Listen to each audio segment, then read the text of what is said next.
Hound's Hill is the latest Polish crime drama on Netflix, sporting a dense mystery and a small town vibe that nestles right into the usual cliches of this genre. This is very much a slow burn with emphasis on the word slow, and although it does take its time to get to the good stuff, the final twists do make the journey worth persevering with. The story takes a while to unravel its layers, but centers specifically on accomplished writer Mikołaj. He returns home after publishing his latest book, which shamelessly profits off a murder that tragically took the life of his ex-girlfriend Daria.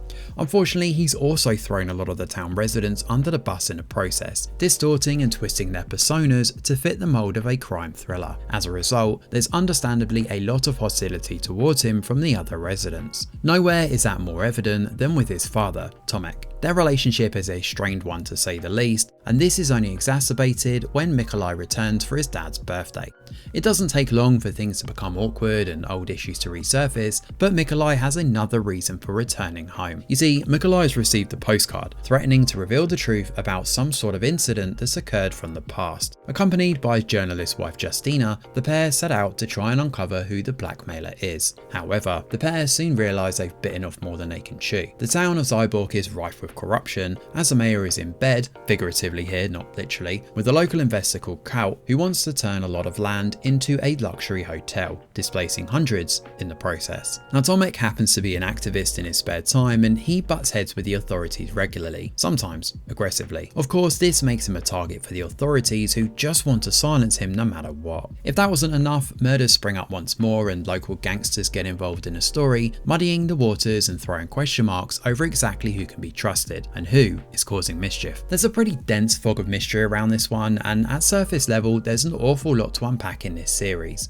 The writing is undoubtedly good when it comes to the characters, although a questionable inclusion of a narrator that tells us this is going to be a bad ending and a really long show is a weird way to promote the series from the off. However, both of these statements definitely hold true because Hound's Hill is a slow, methodical series that takes its sweet time to get to the good stuff. In fact, a lot of the early episodes really drag their heels, delivering drip-fed bits of characterization around a few big exposition dumps, but ultimately really doubling down on long, drawn-out establishing shots. Expect plenty of slow zooms and tracking shots across the countryside, along with the camera lingering on facial expressions too. The setting is undoubtedly a good one though, and Zyborg looks great. The woods encircling the town and little touches like the metal bridge separating the town from the outside world really feed into the feel of this being a small, isolated community. On the other hand, the music accompanying these scenes is really ill-fitting. There's a constant reliance on major chords, which gives off a bizarre uplifting vibe next to the moody crime drama that's going on. Aesthetics aside though, Hound's Hill's story is, on the whole, not bad, although it's certainly not going to be a crime thriller that stands out next to others in this field. This is certainly not a twisty-turny affair like one of Harlan Coben's thrillers, nor is it as pacey and tightly woven as something akin to The Chestnut Man. Instead, this is a slow, moody, atmospheric drama that leans into its small town vibes to suck you into this world. The trouble with the story progressing so slowly like this is that it gives you lots of time to think over the plot and what's occurring.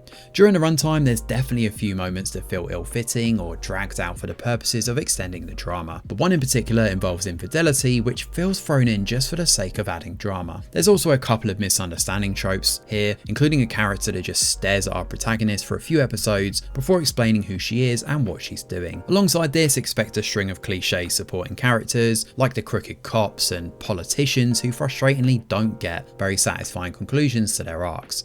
On the other hand though, the main ensemble do get a pretty good ending to their stories, so this kind of balances out a bit. All things considered, Hound's Hill isn't a bad drama by any stretch of the imagination, but it's not particularly outstanding either. This is a slow burn with emphasis on slow, but the payoffs at the end are pretty good to be fair. The atmosphere and small town vibe are easily the standout elements of this one, while the characters are interesting enough to stick with for the long haul. If you're after a moody crime drama, this one's not a bad option to check out. Just be ready to go in with some patience.